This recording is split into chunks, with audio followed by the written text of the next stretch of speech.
Okay.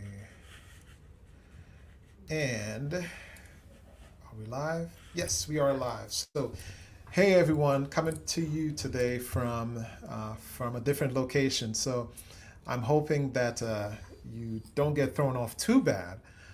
Today, we're going to have a discussion with Dr. George Brown regarding education and being in the military and actually using your education opportunities and seeking it out wherever you can and actually flourishing with those opportunities. So I hope you enjoyed today's discussion. So here we go.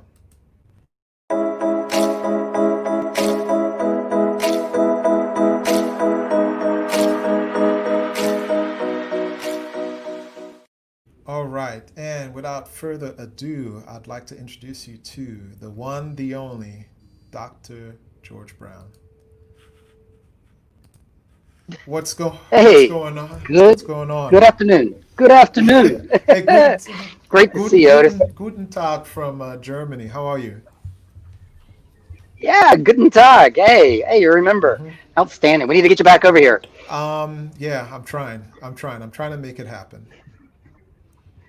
I am trying to make it happen. But, when I thought of education and when I thought of getting your opportunities in the military and heck, even at the civilian side and just getting an advanced degree, you were the first person that I thought of. Why? Because remember when we were in Germany and we spoke about, I'm like, wow, this guy got all these degrees and he was military. How did he make that happen? And then of course, throughout our time that I was in Germany with you, there's the jokes, but we got along pretty well, pretty good chemistry, I would say. And so of course I said naturally, let me have you come and join me in our little discussion today. So I would like for you, Dr. Brown, Dr. George Brown, OG as I called you, uh, talk about who are you? What's your background, man? Well, I relatively humble beginnings, I think. I grew up in a town called Lumberton, North Carolina. It's just south of Fort Bragg. Hmm. It's close enough where you could feel the ground rumble when they were, doing some exercises. Hmm. And I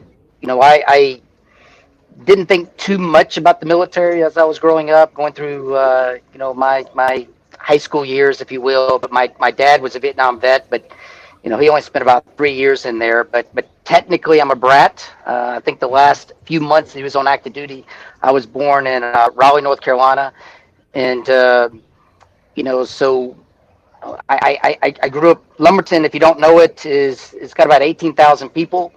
Hmm. It's racially diverse. It's a Hmm. relatively poor area. The major crop and the major business in that area is tobacco. Hmm. And and I didn't know much. I think the first time I ever got on an airplane and left North and South Carolina was after I joined the military. So very humble beginnings. Yeah. Since then, I've seen the world a couple times over. A few places I didn't really need to see, but a lot of great memories and a lot and an extraordinary life the Army's given me in both experiences and education. And I look forward and happy to have the privilege to talk to you about it today. Hey, I really appreciate you taking the time just to talk with me today, of course. I think we have similarities in the sense that we grew up in pretty, poor areas. I grew up in the Caribbean, not really, in a great area in New York City where I grew up, not really a really great area, but I still made it out of it. And I used opportunity that the military gave to me and I ran with it. And I think that's going to be the running theme of our discussion today of how we used the military to essentially advance ourselves. I view education as number one, two, and three as far as priorities in my life, and it runs in my family as well. And that's something that it really brings to attention just how awesome, I guess, being in the military. They give you the opportunity for education, and before we go into your academic opportunities, let's talk about what military education has given to you in your 400 years of military experience. Talk to me about, your military education and the background that you have there. So, are we talking about the education the military gave me specifically, or what they allowed me to Correct. take? Okay, the military gave me Yeah. specifically. Well, we'll start with that, I guess. Is that so? I had actually gone to college for a couple of years, and we can come back to that, I guess. But I Hmm. really didn't know what I wanted to do with my life after 2 years of being in the university. Hmm. And I went to Appalachian State University, and I have a phenomenal relationship with their students. And they told me that if you want to leave, if you leave in good standing, I had decent grades, that you can come back anytime. All you have to do is give us a call, let us know what classes you want to take, Hmm. sign up, and so take your break if you need it. And I'd had a little bit of experience with ROTC when I was in college, but back then I had basically a mullet. I think is the best way to put it. I think it looked good on me. I think I owned it. It was the '80s, and and I was in the RTC program with the mullet and learning a little bit and kind of liking it. And what I decided to do, I just kind of made a decision Hmm. that let the Army kind of guide me a little bit, take a break, kind of see the world, if you will. And so I went to the Hmm. recruiter's office in between after my Christmas break. I walked to the recruiter's office and told him, says, hey, this is my background. I'm in college a little bit. I just want to take a few years off. I went the hardest job you have as far away as you got. Oh, And wow. and the guy, I think, literally started salivating because he, Let he me knew he could ask. sell me anything. Let me ask. Why the hardest job and as far away as you possibly can? Well, so I thought that, and this was especially back when I was in high school. I didn't have anything else to compare it to. I thought high school was relatively easy. Hmm. But what it was is that it just wasn't a really difficult school. It was the teachers didn't seem. Some of them did. I had some phenomenal teachers. I did have some great teachers that made learning fun. But then I had the other side where I had teachers who just didn't seem to care. Hmm. And in both cases, it was easy. So I felt like that I had somewhat of an easy path, if you will. Hmm. And again, I didn't have anything to compare it to, and I hadn't seen the world. Again, I hadn't left North or South Carolina. I think, because I where I grew up was literally about 18 miles or so from South Carolina. Hmm. So, those two states, that was about it. That's all I knew of my life, of my world. I'd never met anybody who spoke a different language, for example. And so, that's different in Texas. Texas, you typically know somebody who speaks a different language. But where I'm from, I just wanted to challenge myself, Yeah. and so I told the guy, give me the hardest you got, as far away as you got. And at the time, we're still doing border patrol operations between West Germany and Czechoslovakia, and So so they signed me up to be. before you jump into that, I would Mhm. say your military MOS was an MP. No, I started off as a scout, 19 Delta. Okay, okay, okay, So eventually I get to the MP world, but the Army education was to train me to be a scout, okay. to find the bad guys in the woods, if you will. And they trained me on how to drive a Bradley tank, an M3 Hmm. tank, how to do patrols, how to do night missions. It was all combat type stuff. Hmm. I went to one station unit training, which is in Fort Knox, Kentucky, where they send the tankers and the scouts. And it's basic and AIT combined together for. So you kind of treat it like basic training all the way through. There's no break, and at the end of that, that and to me the most difficult part. I mean, it was tough. The most difficult part was you were never alone. And not much sleep. But it was really good training. It really taught you to humble yourself and think of others. I kind of use the example of one of the first things that kind of had that aha moment in terms of education, because I think real education is a cross between knowing stuff and experiencing things. Yeah. You can't just sit in the classroom. And all of a sudden it's like if you have a little bit of nearsightedness, you can't see things far away, and you put on glasses, everything gets real clear. That's what education combined with experience is. I always seem to start seeing things more clearly. And my aha moment in terms of my education plus experience was when I was sitting in a foxhole when they were trying to teach me about interlocking fields of fire. Whereas where I'm sitting in my foxhole, I'm shooting off at an angle about 45 degrees, and I'm trying to shoot the people that are coming at me that are attacking the foxhole to my left. And the people that are protecting me are to my left and right. The people that are coming at my foxhole. All of a sudden I realized, oh yeah, we're all in this together. We really depend on each other. That's where the brotherhood comes in. And it obviously works because, the bad guys are being shot from a oblique angle.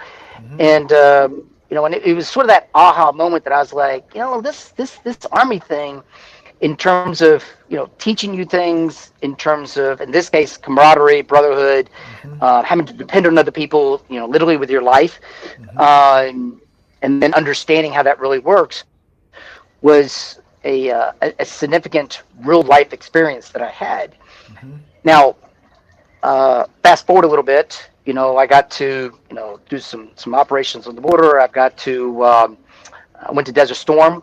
I was in the frontline operations with 2nd ACR, 2nd Armored Cavalry Regiment, front lines at Desert Storm. Actually, we crossed over the berm even a day before the war started. And I came out of the Army as a sergeant, as a scout. Been to war, had a whole bunch of training. Here was the issue, though. I didn't have any marketable skills. I was an extremely well-educated person in terms of going to war or being a leader and taking care of other people. But except for being really good at the buffer, and to be honest, actually, I was typically a guy who sat on the buffer to weigh it down. I didn't have any real marketable skills.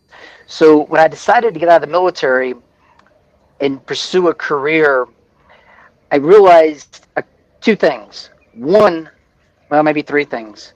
One, I really did love the military. I love the camaraderie. I love what it stood for. I love being proud. I love putting on the uniform, what it represented. I mean, it was always odd for somebody to say thank you in the airport, because you realize it was hard to accept, because it's not just you. They're thanking the entire organization. And it was such a proud point to be part of that. So I wanted that. I wanted more responsibility, but I also wanted a skill set that was both marketable, and more important to me, and this is just me speaking here, is I didn't want to have a skill set that I needed to wait until there's a war to actually have to use it. I remember when the air war started in Desert Storm, I was thinking, gosh, I hope they don't, finish off, the bad guys. I want to make sure I get to do my part. Until I actually experienced war, and then I realized that's not such a great thing anymore. And so, it's necessary evil if you have to, but I did not really want to have to spend the rest of my career loving the Army, but then also hoping that I have to shoot bullets just to actually use my skill. And so I chose to go back to my university, join back into the ROTC program, and actually I joined also the National Guard as well for the couple of years that I needed to finish up my education to get my commission and to go back in as into military police.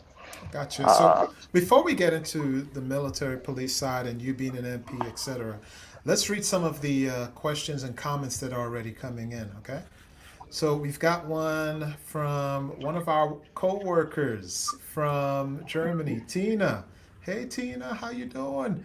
She said, hey, Georgia Notice. Hey, I appreciate it, Tina. How you doing? How you doing? I've got Miss Christina Gonzalez saying hi. Okay. And we've got an actual question coming in. The question is, how did you balance mentally with so many moves? And how do you feel sitting still retired compared to the moves you made in the military? So the interesting for me is that, I think there's different personalities. So I have people that look at me and say, hey, I can never do that. And I had a conversation today with a coworker of mine who works in Manning. They manage the demanding documents, the TDAs and the MTOs or whatever. And she seems to love her job, done it for like 40 years, local national. I was like, I could never do your job. And she said, I could never do yours. And I think that's what it comes down to, is that for me, I felt like it wasn't just the moves, it was taking on a completely different job. I mean, that's what the military did. I mean, so is the military police, especially when I became a military police officer, you can work corrections, you can work law enforcement, you can work, criminal investigations, you can work, combat operations, you can work with the military working dogs, you can work in the training facilities. It's not just the same job someplace else. It's a completely different job. And as the officer, you don't really have to know the other job. You're not so NCOs are very, very specialized. There's like 300 different jobs for the enlisted side. So they become very, very specific and specialized in what they do. With the officers, you're much more diverse. So you're not an expert in anything. I used to always tell people when I came into the unit is that I better be the most ignorant person in this unit in terms of each one of the different missions the unit does. My computer guy better be better than me in computers. My mechanic better know how to take the vehicle apart and put it back together better than me. I'm sort of like the conductor. I can't sit in anybody's first chair, but I know a little bit of all of them and how to bring it together to make music. So that my job as the leader of the organization is to bring in the resources, the right people, equipment, supplies, training facilities, information. I'm supporting everybody. I'm not the boss. I'm the leader. I'm the supporter. I make sure everybody has everything. And for each organization I went to, there was different challenges. And after being there for a couple of years, I typically figured out where the challenges were and fixed those resources and made that organization better. And so I took them from what I would consider, maybe 75% to 95%. And then I was ready for the next challenge.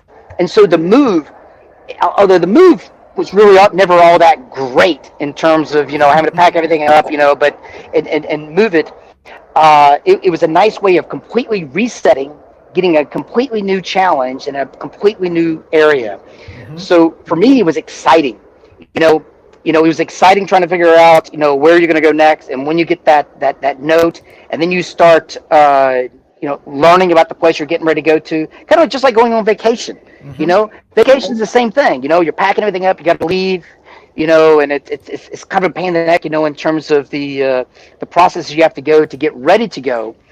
But once you're at that new place, and it's that exciting newness, like that smell of a new car, it's that excited me each and every time. And especially growing up in a place where there was literally like nothing, and no excitement, and to have that in my life was priceless. I mean, people will save up their entire life for a short 2-week European vacation. I got to go over and live here for years, and go to different places like that, and paid for, and oftentimes paid extra to go. So to me, I felt like I was getting away with something, so it wasn't a bad thing that I had to move so many times. I actually felt like that this was some sort of extra bonus, some little secret that nobody else knew about, that I got to take advantage of. So let's talk about, you talk about the excitement of moving. You talked about, you've now commissioned into the military as an MP. And, obviously you're going to go to your first duty station. Let's talk about the break in time from, well, not break in time, but the time space of being in your first duty station to say, you're almost at the end of your company grade level time. Can you talk about the education opportunities that you had there? Not necessarily military education, but let's talk about the academia education, if you had an opportunity there. Oh yeah. So a couple things happened. So just to back up just a little bit, when I did join the military as enlisted, one of the advantages I had was called the GI Bill and the College Fund. There was actually two different programs. It's now just the 9/11 Fund, I think, and I think they may have changed the name again. So I've been out for a few years now. But so when I was able to go back into college, I got to use part of that. I used 2 years of the 4 years. On top of that, I was also using what was called the National Guard Tuition Assistance Program, or TAP. So they gave me money. I was also making money with the National Guard. I was also the ROTC program gave me a small little stipend of a few $100s because I didn't have the ROTC scholarship because I was doing the National Guard, and I was working security for the residence halls, for the female residence halls. I was the guy making sure no other guys got in. I mean, what a great job that was. So the Army allowed me to go back to college and live almost a king's life, if you will. Yeah. And I only used 2 years of that, of my 4 years. So fast forward, I did my captain's career course, and when I finished my captain's career course, they started a program. They didn't start it until after I finished my captain's career course, which is typically what you do right when you become a captain. They started a program, and with my MOS, it was with Webster University, with military police, because they had moved to Missouri, to Fort Leonard Wood, and the program allowed you to take your military training as an officer, going through your basic and your captain's career course. So the time you went initially coming in as a lieutenant, and the time coming when you made captain, and gave credit for almost 2 years, just automatic, saying, hey, we're giving you constructive credit for all of this, and then you need to take these other classes. And the classes were being held in the exact same classrooms we're doing the captain's career course. Well, the advantage that I had, since I missed it, was that my company command was at that same location. Actually, my second company command, I did a 2 company commands. My second one was there at Fort Leonard Wood, and I was able to join in the evening with these same officers that are going through their captain's career courses, take some of these courses. I just wasn't able to load them up like they were doing. I had to kind of spread it out, or they did it over, I think maybe a year period. I did it over a 2-year period, and was able to take these classes where, they brought in experts, so we had some training on, emergency management. They had the FEMA director for all of Missouri come in and teach it. And it was, what was great though, is that 2 parts though, is one, they gave me a significant amount of credit for stuff that I already done in the military. And they transferred it to military stuff, to civilian, because one of the problems you have in the military is a lot of the education you get within the military, you go to the outside world and they're like, well, we don't care. You took IT classes, in the Army, but what we're looking for is something that is Microsoft certified or something, and so in this way, what they're doing is they took my military training and basically certified it into real world accredited education. And then along with that said, okay, take all these other courses. And what the Army did is says, all right, we'll make a deal with you. We'll let you take these courses for free, as long as for every year of courses you take, you give us an extra 2 years of time in. So so with officers, you can get out basically at any time. You're actually what's considered indefinite time in your military when you join. So you just have to request to get out. You don't have like enlisted where you enlist in for an extra 3 or 5 years or something. You have initial time that you owe because of your education. And in this case, they were adding on to that by going to these courses. And so it was fine by me. I knew that I wanted to stay in the Army at least 10 years before I sort of figured I was at that point to make a decision if I was going to get out or not. And so this played in well. But I gotta bring up one vignette though. The reason why I decided to go and get my master's though was there was a moment. They had this company called I don't know, they're a headhunter company. I won't even mention their name. There's a headhunter company, which their sole mission is that a whole bunch of corporations out there, and they want to pull people out of the military. Because the military's already paid for their education, they give them leadership experience. They're good at time. They don't mind moving around. Large corporations do the same thing. They need you to move around to kind of move up in the ranks, if you will. These companies that are spread across sometimes different countries, not just across the United States. And so they have these headhunting companies that are always after the junior grade officers, and they'll invite you to a seminar, and they'll entice you with free dinner. And then they have these one-on-ones. And so I went to one of these events, and I had the one-on-one meeting. And I walked in there with the head held high. Here I am, a combat veteran, prior service, education. I already had 1 company command. I was in my 2nd company command. I walked in there, And the first question he asked me is to say, "What's your education?" That's like, well, I have my bachelor's in, criminal justice. He's like, "So what's your master's in?" I says, "Well, I don't have a master's." It's like, all right, thank you very much. I mean, Oh. he was nice, but that was it. Yeah. So I realized that, I knew that I had to get my bachelor's to get my foot in the door. It doesn't really matter how smart you are, how good you are. Hmm. You still have to have that diploma to become an officer, to do those other things, to open up those other opportunities. And I Yeah. realized that if I ever wanted to get out of the military, that I needed to have that master's to get your foot in the door, so somebody will at least talk to you. Hmm. You know what I'm saying? I mean, I know that Gotcha. you've applied at USAG jobs a lot, right? I've done the same thing, once you become a Hmm. civilian. And 98% of those resumes never get seen in front of a person because you don't meet certain criteria. And so throughout life, if you don't have certain criteria, and at that moment I realized having a master's was one of them in terms of the opportunities that I was interested in at least looking at, you can't even have a conversation with somebody without having Yeah. that education. And so I knew I needed it, so I was motivated. And, so I have other opportunities later in life if I decide to get out of the military. Hmm.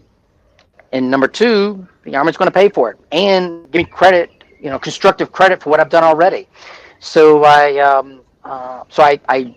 work later at night, give up my weekends and any type of free time. This is why I got married so much later in my life, by the way, Otis. Okay, Yeah, I was I thinking. get I was married. thinking Yeah, that, like, no. Think of the time. Yeah, I didn't even meet my wife until I was, mid 30s or so. So yeah. So it's yeah. So I had no social life. I married my job and my in my education without much social life. But that was mostly because of the fact is that I was trying to do it during company command,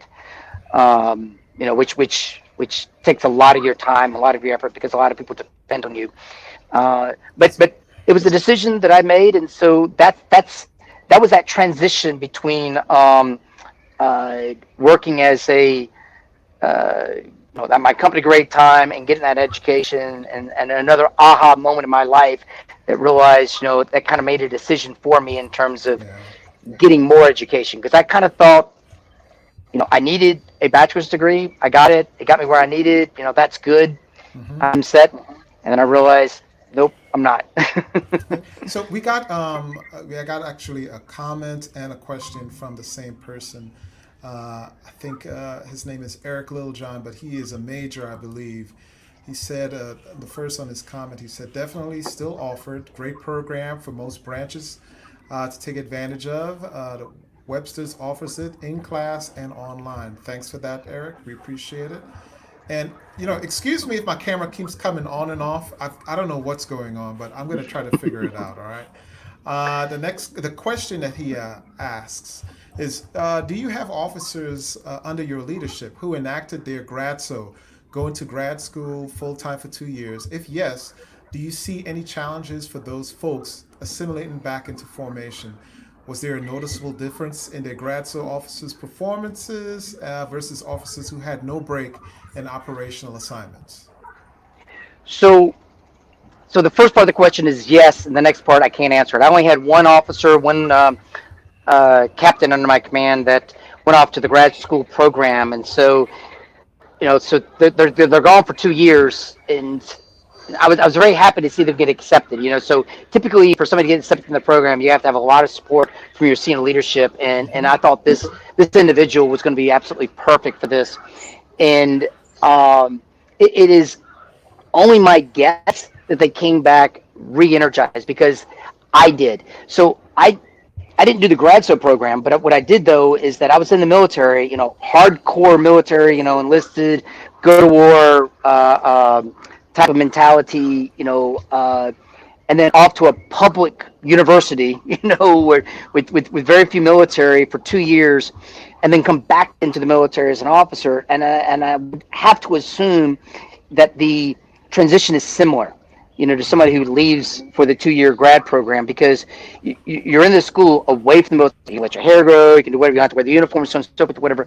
But it's kind of like just an extra long summer break. You're really interested in getting back into your world, Yeah. and if you're not, that's not your world, and so I think they just come back more motivated. And to be honest, I think the Army had a program for a while, if they don't still have it, where you can actually leave for a while, not just for the education, but just actually leave for a while and then come back.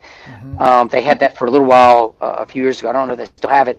And the Army realized that there's some goodness allowing people to leave and sort of resetting and just focusing on the education piece and then bringing that back, because you're not just, I don't think you come back less educated. I think you come back not just educated on the, how should I say, on the book sense or whatever, but you've been in the real civilian world for a while, and you understand what you're kind of defending and supporting and what the real life is, and kind of bringing that back into the military. So I think it's a good thing. I don't think it's too many issues, and I support it. Okay. If you notice, I took my headphones off. I don't know what's going on, but I am going to persevere through this. I'm going to probably transfer to my AirPods, so please forgive me. But George, if you could talk a little bit about the opportunities now. Okay, so you moved on from company grade leadership, and now you're moving into field grade leadership and education and academic education and military education. How did it help you, I guess, maintain balance, flourish, and move up in the ranks? Well, so by the way, when I'm talking, I'm getting a Yeah, hearing myself. yeah, I'm going to transfer.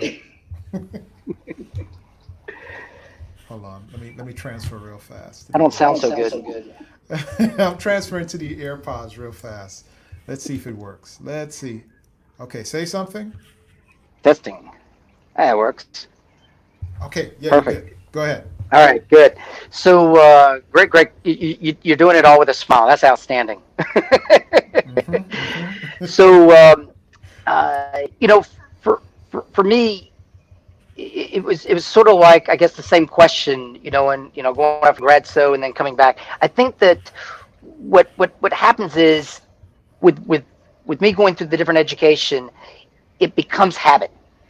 Going to the classes. So never once did I kind of sign up and just kind of look at the end. I always just kind of looked at each class, or in some cases, just each day of the class that I'm going to.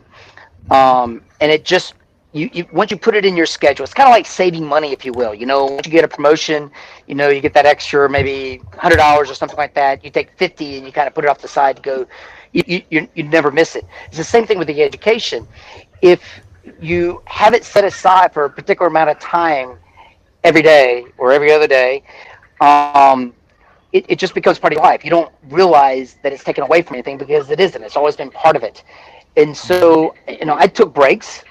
In between different degrees or whatever, I'd take a year or even 2 off, and then kind of realize that, hey, there's still another level I can get to. The only time this sort of backfired on me a little bit, I guess, is that during going into my field grade time, I guess, or into my captain, you spend forever. I think 7 years as captain, so you tend to think that's your first name after a while. But and then when you become a major, you don't know how many times you answer the phone as Captain Major, which isn't really a rank, but I actually was. When I finished my first master's degree, and after a year, I kind of started getting the itch again in terms of just keeping with the education, because there was a couple things going on. In between, when I wasn't taking classes, I was actually teaching classes. And so I taught for 3 different universities along the way. And the majority of the time when I taught is either downrange or when I was in Germany, where there just wasn't that many opportunities for the soldiers to take classes. And so my background, especially having a master's degree, allowed me to be qualified to teach the classes.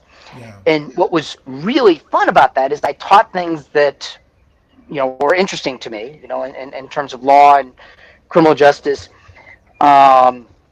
But the other piece of that is education, on steroids, if you will, because to be a teacher, you have to really know the material. As a student, you just have to know the stuff to be able to pass the test at 80% or so, but I mean, to be the teacher, you really have to know it and really study, and then also be challenged by the other students as well. And so in between, I was, still being educated, if you will. And then I realized that I wanted to kind of move up. I enjoyed teaching. I figured maybe this is something I do when I get to the military. Mm-hmm. Why don't I get my doctorate? And so I applied to to a couple places. I got accepted, and to be honest, I actually never even started. I applied, got accepted, super excited. Actually, I had two other friends, not friends, I guess colleagues. One was a chief warrant officer, one was a first sergeant, who also applied with me.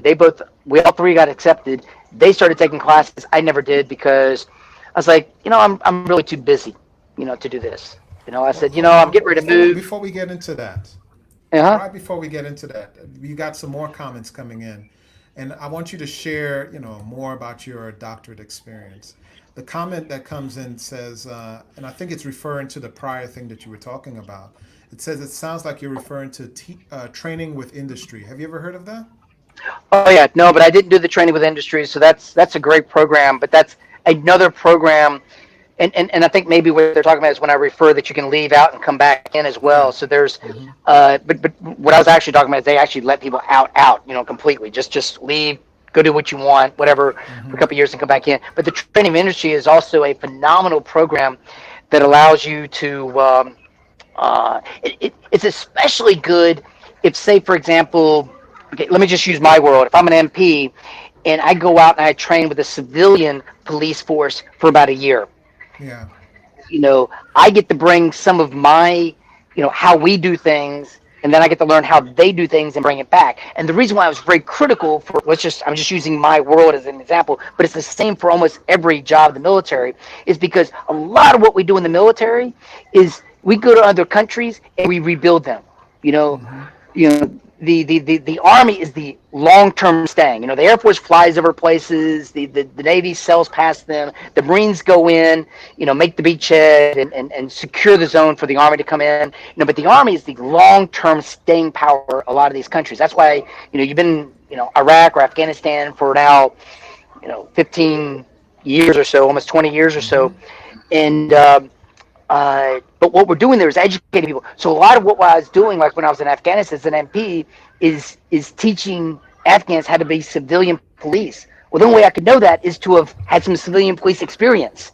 Weren't you So doing the training CID with stuff industry. with them? Well, that was another time. So I've been down multiple times. So the last time I was down there, I was actually doing teaching them forensics. So I was teaching them how to set up a forensics university, Mm-hmm. and I ran the forensics program for NATO for about a year down there, Okay. and excuse me, I got Ramstein flying over me right now. You remember that? So the flight path, they change the flight paths all the time, and this Mm-hmm. this is apparently my month. And so, but the training with industry, I mean, you could apply that to almost any type of job. Mm-hmm. That we do it a certain way in the military, but you need to know how kind of civilians do. But it's a two-way street. You're going there to get educated in terms of the techniques of how they're doing it, but you're also being able to tell them the techniques of how you do it, and you both benefit. But I think the greatest benefit is that when you are then required to be the teacher, to some other countries trying to build up their country. Mm-hmm. And the training with industry is a phenomenal program that is more experienced than his education, if you will, which is typically the better way of getting better at things. Okay. So we spoke up from your undergrad to your bachelor's to your master's. Now you're in your doctorate, and Well, actually, no, you've I didn't even start. So I mean, so just oh, going back, go I ahead. never even took the first class. I never took the first class because, to be Okay. honest, so funny story. I to myself I was saying I just didn't have the time. And oddly enough, my next duty assignment was in Orlando, Florida. And I was the XO for a reserve unit, and I think I finished my day at like 1500, 3 in the afternoon. I had plenty of time. Mm-hmm. I became a board member of the association for the condo that I was living in. I spent a lot of time at the pool. I had plenty of time. My Mm-hmm. excuse to myself was, hey, I don't have time now. I've already got a master's. I'm good. You know, Fast forward, I went to the Commander General Staff College. Yeah. And while I was there, I ended up getting a second master's because it was an opportunity. Again, another one where the Army offers you. Now, all the other services, you're required to get your master's while you're at the where you're at your Command General Staff College. You're required to. The Army is optional. But the thing is that at the end, you're there for a year. At the end, if you've done your master's, you got a lot of extra time because you don't have to take as many electives. Mm-hmm. So I figured this is a win-win. Get an extra degree. And so that's how I ended up with my second master's, is doing some programs with the Command General Staff College, and working through that program. I ended up doing it in military transformation, and it was a lot of fun. But I was in a school environment anyway. I was doing work that I probably would have been doing work anyway for the military. It's just that I would have been doing something that didn't give me an accredited education, because the Command General Staff College is actually an accredited system. So it's funny, I went off and turned down getting my doctorate, went off, and there were people getting their doctorate while they were there, but I took the easy route, the free one that the Army gave me. Okay. So Go ahead. Go ahead and continue more about, your doctorate path. When did you finally make that decision? Okay, I need to go ahead and make this happen. So the next aha moment, it's December, almost exactly 10 years ago, little more than 10 years ago. So I was getting ready to turn 40, and I was reviewing my life, Mm-hmm. and I had I already had my midlife. I got a trophy wife. You've met my wife. I'm good. On the wife's side, I had a nice car. I got a great job, whatever. I reviewed my life, and I was like, hey, kind of patting myself on the back, all the great things that I've done. Kind of taking some, the bucket list, if you will, in terms of the things that I did through my life. And I was like, yeah. And I came to a realization that the real reason why I didn't pursue my doctorate because I knew I was going to fail, and I don't really like failing. Speak about that. What do you mean by that? Well, I absolutely knew. I mean, getting a doctorate's hard. I mean, it just sounds hard. I mean, very few people have it, and so I heard people talking about the pains of going through, of getting it. I mean, when you go through college, I mean, all your professors got a doctorate, so they tell you, and it's just one of those things that feels like it's a pie in the sky type of thing, that it's out there, you should try, but it's really just too hard, too expensive, too much time. And I realized that the real reason why I never started was because I just knew that I couldn't do it. That it must be just too hard, because I'm not really that smart of a person. I'm still that guy from Lumberton, from that really bad high school, and somehow I just got kind of lucky in terms of the education experience I got through my life to be able to get me degrees that I had. And I didn't want to have a failure on my resume. But then I realized that I've had a lot of failures on my resume. And if I didn't have those failures, I wouldn't be where I was. I wouldn't be successful if I have not had failures. You can't enjoy life unless you have some failures. If everything went good, it's then everything's good, and then nothing's good, if you will. I mean, you have to have the failures. You have to fall down. It's not how many times you fall down. The old adage is how many times you get back up. And I realized that what I really needed to do was start and fail, but at least try, because it's worse on my life resume that I never tried. Yeah. And so I went back to the exact same university that I applied to before. I got accepted, and started the programs. Literally, I think my very first class started on my 40th birthday. Right around that same week was the exact same week. The one thing that had occurred, though, in terms of getting things paid for, is that this is actually kind of funny, because if you remember way back, I talked about how I used my GLBL and college fund to pay for 2 years of college, so I should have 2 years left.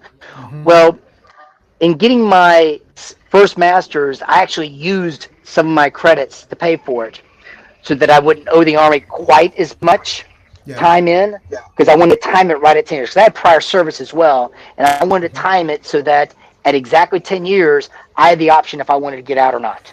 Yeah. So I used some of my time and I used to my bank, and I thought I had a lot more banked, if you will, in terms of my college fund GI Bill, in terms of starting my doctorate program. It paid for the first class. That's it.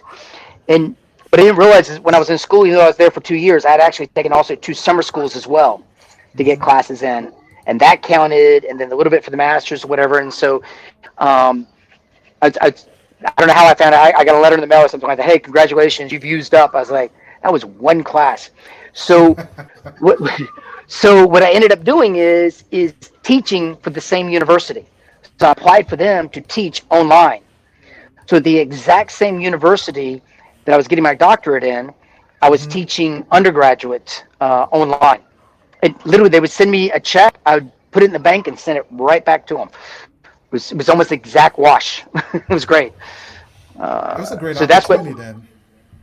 So that's what paid for. What I realized in terms of taking the doctorate, though, is one, it is no more difficult really than bachelor's and master's. Especially, it's more comparative almost to your master's degree, because when you take your master's and when you take your doctorate, all your courses are in something that you should really enjoy anyway, Yeah. and that you already should have some experience in life with. So all you're doing is kind of taking experiences in life compared to other people's experiences in life, having some independent learning about stuff that you should already be interested in. If you're not interested in it, then you're not getting the education in the field you should be in. You're in the wrong field. It really should be not that it's easy. I'm not saying easy, but it should be interesting. And so I think that's where my advantage was in terms of at least getting. Now, obviously, a doctorate is actually like it's really 2 parts. It's all the courses that you have to take, which is no different than getting a master's, and then there's the dissertation, which is sort of like a thesis at the end of your master's, except that if you're going to get now there's different types of doctorates. So you could get a doctorate in business administration. So you've heard of an MBA, right? You know what an MBA is, right? Yeah. So MBA is a very famous one. There's a DBA, a doctorate in business administration. The only difference between all those other doctorates and a PhD, which is also a doctorate, is that in the PhD you have to contribute something new, something that is new educational to the world, if you will, prove something. And that's really the only difference. And so when you go into the doctorate program, you don't even have to decide you're going to do the PhD. You can just go in to get a doctorate, and as you go through, decide which type of doctorate that you're going to want to get at the end. And the last part is just writing up your thesis, or your doctorate, if you will. And the nice thing is that the first part, all the papers that you're writing to get to your doctorate, when you become what's called a doctoral candidate, which means you're taking all your classes and all you have to do is finish your paper, is that 3/5 of it is actually already written. Interesting. So you're not starting at zero, because all the stuff, the courses near the end in terms of your classes, all those papers you're writing are part of the papers that go into your dissertation. And so you're already basically 3/5 of the way through by the time you even start. My school had a great program as well, is that after about a year or so working on my dissertation, my fees went significantly down as well. Because I'm not really taking classes. All I'm doing is just checking in with my committee. And the part that I would tell everybody that's hard, the hardest part, and I think anybody who's gone through the process will probably tell you the same thing, is that getting your doctorate is sort of like joining a fraternity, if you will. I'm talking to you some way you can relate, okay? You're joining an organization that the people who are letting you come in, they want you to be, maybe even better than they were when they first came in. You're joining a club, all right? And they got to kind of hazing may be the wrong word because I know your fraternity, of course, didn't do that. Process. But Process. is the There's a process. process. Yeah, there's a There you go. process. So there's a bit of most people will tell you could take a complete finished dissertation, pull that from the archives and hand it to your committee, and they'll find 10,000 things wrong with it. They're going to find something wrong with your dissertation when you first turn it in because it's a process of it has to be hard to get in because you're joining the club, if you will. That's part of it. The other part that's really difficult, I think, is that you typically have around about 3 people in your committee who don't have to agree. And trying to satisfy 3 people who may have 3 different ideas of stuff takes a little bit of politics. But if you're willing to be humble throughout the process and work hard, I will tell you, I'm living proof that if I can do it, absolutely anybody can do it. And to be honest, the only reason why I did it was not for anything else. I mean, it didn't get me promoted. It really doesn't help me get any of the different jobs that I've had. There was no requirement that I had a PhD to get any of the jobs that I had. I really only did it just to prove that I could do it. And I think that might be the best motivator, for anybody going into it. You shouldn't be doing it because you think you're going to get more money at the end of it. I don't think that's the Yeah. proper motivation, or that you're going to get a particular job afterwards. I think you need to do it because you want to prove that you can do this in your life. That this is something that you want to do. It's like running a marathon. 99.9% of the people running a marathon are not there to win it. They're there to prove that they can just do it. And there's a lot of satisfaction in that. And they train a lot to be able to just do that. And I think that this is the same thing. It's a very long process, and you're doing it because you want to prove to yourself that you can do it. You don't need to be the best. You just want to complete it and prove that you could do it. And very few people out there have even had the courage to even try. Because I was one of those people who took a long time before they even got the courage to even try. So let me ask you something. I know we've got a mixed population that's actually checking out our interview, our discussion. You've got folks who are, now in a COVID-19 environment, lifestyle. What are some of the things, I guess, motivations that they should probably tap into, especially where now, say for instance, distance learning is the way moving forward? What type of motivation should they tap into now?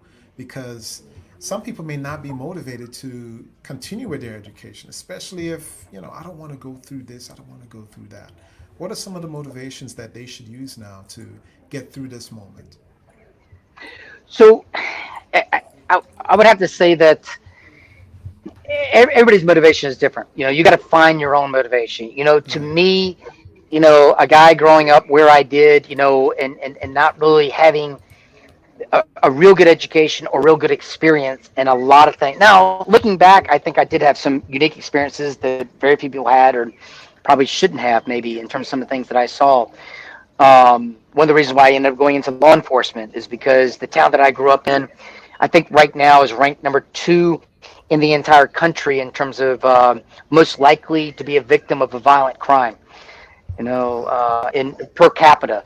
So I had that piece, and I wanted to see a better part of life and have different experiences. And there's 2 parts to that. One sometimes comes before the other. But for me, getting some good education allowed me opportunities to get experience. And if you want more out of life, if you want to be able to put those glasses on and see life a little bit more clearly, then you got to start with the education. And it's really, you got to be self-motivated. You got to find a place in the house that can be isolated from everybody else. You got to have the support from the other people in the house to kind of leave you alone for an X amount of time each day. Put some noise canceling headphones on or something, to kind of block off everything else in the house, and make it a habit. To make something a habit, for me, it's something you got to do 30 days in a row, and then it starts becoming habit. But you got to kind of fight through that, and it's you. I, I'll tell you what. I'll tell you what. And I guess this is a different question, because I hear your point that you're saying. Make something a habit. Make sure you get some self motivation. Run with it. You've had, I would say, in your military career, you've had mentors who don't look like you, who do have your best interests in their heart. And, can you recall some of those mentors that you've had? I do know of one that you've had, and she is, I would say, the complete opposite of you. She's a black female. You're a white male, but you've actually told me of the stories that she has had and these influence that she's had over you. So You you talking want to about talk General about Donna Martin?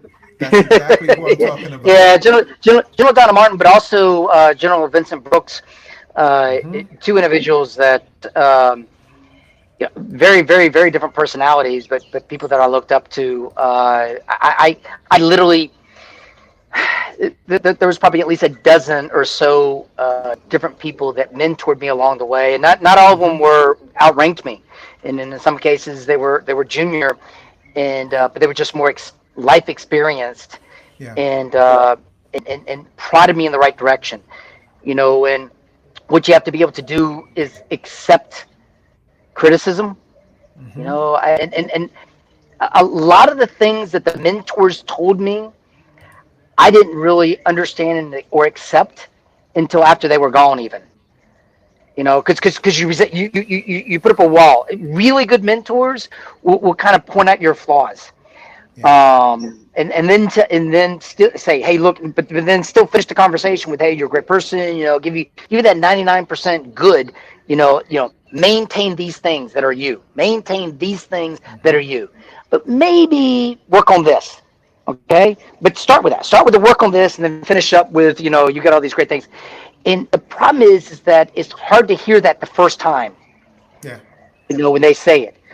But when you step back and you realize how much you really respect those people, and you go back in terms of things that they said, and you take it to heart, it's long-term fixes that have done that, and their support as well, the opportunities and support that they gave me. I have just been blessed beyond what any human should be blessed in terms of the people that I've had around me and the opportunities that I've had. But it also takes having some intentional fortitude to grab those opportunities and run with it. Yeah. But I would yeah, say, grabbing the opportunities and running with it is a recurring theme throughout our entire discussion. George, in closing, I gotta say, for me personally, I consider you a mentor of mine. You were the guy that I came to and talked to multiple times when when we worked together. When I had my ups and when I had my downs, I came and I spoke to you, and you gave me those words of advice, and that's something that I'm eternally thankful for. You're the person. You're one of the few that I consider a true mentor. So I just want to say thank you for everything that you've done. I guess in closing, if you can just put out three main things that people should really gather from our discussion, and they should try to implement into themselves as far as moving forward with their education, what would they be? well, let me first say I'm humbled by your comments, and call me anytime, and I'll do what I can. The and thank you. The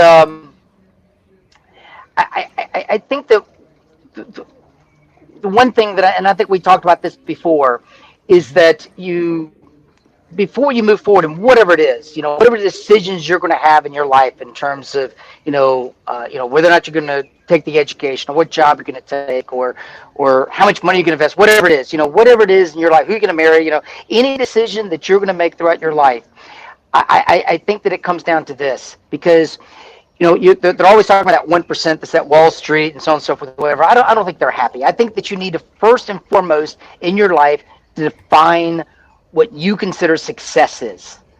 Because Yogi Berra once said, if you don't know where you're going, you might never get there. And so you got to figure out what success is, for you. And sometimes it's a destination. And for me, I decided, I don't know, maybe about 10 years ago, I define success as very simple. When I wake up in the morning, that whatever I have to do for the day, I look forward to doing it. There are so few people that have that. You know, I mean, look around, just drive to work, you know, or go shopping, whatever. When you're out and about, there are so few people that probably wake up in the morning and look forward to what they're going to do during the day in terms of their job, right? Mm-hmm. Very few people. Even those people in that top 1%, you know, none of them are happy because they're always about, you know, getting that next job. There's always somebody better than them, right? Mm-hmm. And so find something that you really enjoy, that you Yeah. wake up for and you look for. It's not all going to be great days. Don't get me wrong, but Yeah. something that you feel proud in doing, something you enjoy doing. And then number two, that at the end of the day, you got something to look forward to go home to. Mm-hmm. You know, whether or not that could be a wife, it could be, you know, a partner, it could be it could be a good book, it could be your religion, it could be, you know, clubs, it could be a hobby, you know, it could be whatever it is. There was something else. You know, because I remember when I was first in the Army, I would come and I'd go into the barracks room, I'd just take off the BDU top, and I would, you know, I'd still be Army the whole time. And I Yeah. spent my first 3 years straight Army. And that's what going back to college kind of gave me, was a realization that I needed to have two parts of my life. Mm-hmm. I needed to have the go to work part, and then I needed something else to come home to that was different and something to look forward to going home. Because there's too many people who just work until 9 o'clock and 10 o'clock at night or whatever. They just love their job so much. I think you need to have both of those. And the last piece, the third piece, which took me a while to realize, was appreciating the first two. It's not about getting to retirement. It's not about making $1 million and having that in the bank. It's not about, you know, it's about realizing that right now at this moment, if you enjoy what you have to do during the day, you enjoy Mm-hmm. going back home, you've made it. Don't lose it. Do other things, make yourself a better person along the way. You know, you can always improve on perfection, but realize that you can appreciate the moment right now if you have Yeah. that, right? So that's what your goal is. If you've already got it, appreciate it. George. So we've got two more comments coming in, and then we'll close off our discussion. But first comment says, "This is motivating." Yeah, I fully agree with that. That's the reason why I chose you. That's the reason why I knew you would bring that fire, and you absolutely did, right? The Cool. second thing someone said is, with two master's degrees, he has inspired me to consider my PhD. I've been scared to fail at it. Hey, your truth, your situation, your history has spoken to someone. So I hope that this discussion that we had inspired someone in a positive way moving forward. And, you know, it's absolutely inspired me anyways. Just want to give you a quick heads up about my education pursuits. I've looked into applying now into a dual JD and NPH program with the University of Houston, and that's something that came about from you and also from a prior guest of mine. She was wonderful. I actually had a discussion with her. Maybe I'll post that link later. But you know, education, furthering my education, is something that I had the skill set for it, but I just figured, hey, I am coasting with this GS job. I'm a disabled vet. I'll be fine. But no, I want to pursue more. And so you've definitely given me some words of advice that I'm going to take to heart and run with it now. You But got one life, man. At the end of it, you're like, hey, what have I done? Do a correct, little bit correct, more. Just do that much more. correct. You're absolutely right, George. But you know, I appreciate the talk, and man, I'm looking forward to talking to you again, man. All right. Take care, my friend. Always All great to right, see man. you. Later. So we Cool. had a really good discussion there with George. It's something that I'm always appreciative of, and I've just got to say, if you want to reach out to him, of course, send him a message. He's located in Germany right now, so depending on your time, he is 7 hours ahead of me, and I'm in San Antonio. So send him a message if you need to. But you know, as I always say, and in parting, take care of yourself, take care of your family, and take care of others. Bye now.